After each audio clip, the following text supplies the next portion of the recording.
Guys, are you tired of missing out on properties because your offer wasn't accepted? If that's you, then this video is going to be super helpful.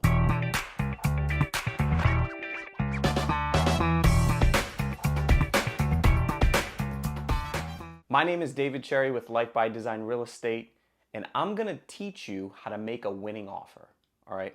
Let me start by just saying that the seller wants one thing. They want to make sure that this offer isn't going to fall apart. That's it. I think buyers get so confused about all the details and they think it's all about price. Although price is important, it's not the only factor at play. There are other terms involved in the offer that can give you an edge that don't involve writing a love letter in hopes that the seller is going to feel sorry enough to accept your offer. And so not only have I seen these offers go through, I talk to lenders all the time who see only the winning offers on the property. So combined with my experience and theirs, here's what we're seeing that most buyers are, the ones that are winning the offers, what they're actually doing. Okay, number one, they take the purchase price very seriously. So buyers who want to live in properties typically don't want to live in them for a few months. They want to live in them for several years. And what they do is they take a look at where the market is today and where it's moving. Now, no one has a crystal ball. The market could crash tomorrow. But savvy buyers are going to ask themselves, why would the market crash? There's a shorting of housing and there are so many buyers. So they can foresee that housing is going to continue to rise for the foreseeable future. And therefore, they're not looking in the rear view mirror as to where the purchase price was for other properties. They look out the windshield. They're looking forward to where it will be, not only now, but in about three months, 6 months, if not a year, right? So, they're asking themselves, what would it be like if I was to continue to look for property for the long haul, spending my weekends looking at properties, kind of having this analysis paralysis? Where will the market be in 3 months, right? 6 months? Are house prices going to go up 1, 2, 3, 5% or more? What does that mean for my purchase price, right? These are the kinds of questions you want to be asking yourself. What's the opportunity cost? And because price is such an important thing, buyers are often asking themselves, okay, I know that my comfort level would be to pay as little as possible for a property, but I actually want to secure a home in this market. And I'm also realizing that other buyers in this market want to live in this neighborhood as well, which is a good thing, right? You don't want to buy a property that no one else wants, right? You want to buy a desirable property. So taking the purchase price seriously is highly important. Speak to your real estate agent and take the emotion out of the scenario and ask, what would it take in order to win this property purchase price wise if you don't know? Ask the seller's agent to ask their seller, in what scenario would this be a winning offer for their client to take the property off the market today? Number two, take your deposits very seriously. So many times buyers want to put as little money down as possible in order to save as much money in their pockets because they're scared that something could happen. Well, if you're going to buy a property, it's going to be scary for the most part, especially if it's your first time. You're spending a lot of money. So being serious about helping the seller understand that this deal is not falling apart is extremely important. And your deposit is one way to show that you have skin in the game. So buyers who put down a significant deposit show the sellers that, hey, we're serious, we're not going to walk away. And in many cases, I've advised buyers to make a portion or all of their deposit non-refundable, which really sends the message to the seller that, hey, we're serious, we're here, we're willing to put this deposit at risk if we choose to walk away. Now, why do we care about this? Because the seller eventually becomes a buyer in most cases. They need to move into another property, in which case they've now become a buyer in the market that the seller is going to ask them, hey, do you still have a property to sell? And if your seller says, well, yeah, we got home inspections and my buyer didn't put a big deposit down and right, all these contingencies, that's not going to give confidence to that next seller, right? They want to say, yeah, you know what, my property's under contract with a great buyer, no contingencies, and we're closing very shortly. That allows your seller to now become a very confident buyer on their next property, which gives them the confidence to accept your offer. Guys, I hope this is making sense to y'all. All right, let's talk contingencies. Everyone wants to make sure that they don't make a mistake. I get it.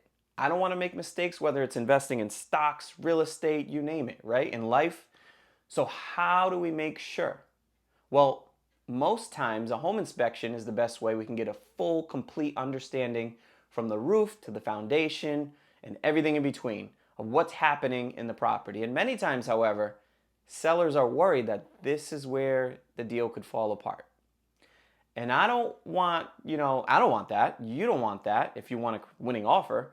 So some sellers may say, yeah, okay, we'll accept a home inspection, but the purpose of this video is to teach you in a very, very, very competitive market that we're in how to place a winning bid. So many times sellers are accepting offers that have very few, if any, contingencies, which means that they're removing their contingencies for home inspections and they're removing their contingencies for appraisal if the buyers have that additional cash on hand. Now, let me get into that. No buyer wants to buy a property without understanding what the true market value is by an unbiased third-party professional, or looking at a property and not really being certain about, hey, what am I buying here? I want a home inspector to go through this and look at the place. I understand your opinion. But this is why many times buyers ask, what should we do? Number one, nothing says that we actually have to follow that specific process of having the home inspection after we get the offer accepted. Nothing's saying we have to follow the process of getting the property appraised after the fact, right? And you may say, well, you know what, David, things are selling so fast. There's no way we can get an inspector or an appraiser in a home before even making an offer. Well, maybe you can. What if you actually look at the process of an appraisal with your agent and with an appraiser even before you bid? Will that cost you money out of pocket? Yes. However, it may cost you thousands, if not tens of thousands of dollars to continue to wait in an increasing market, competing against yourself as more time goes on. Are they going to have time to set up a radon test? No. But they understand that the cost to fix radon is probably around $1,500. Are they going to have time to poke every hole and look for a termite? No. But they understand that the termite treatment might cost around $2,000 and they're willing to accept that if it's needed. Many buyers are willing to pay $20,000, $30,000, $40,000, $50,000, $100,000 over the list price of a property, but they don't think with common sense to say, okay, but I'll take out, a $2,000 or $3,000 expense after the fact if I need to.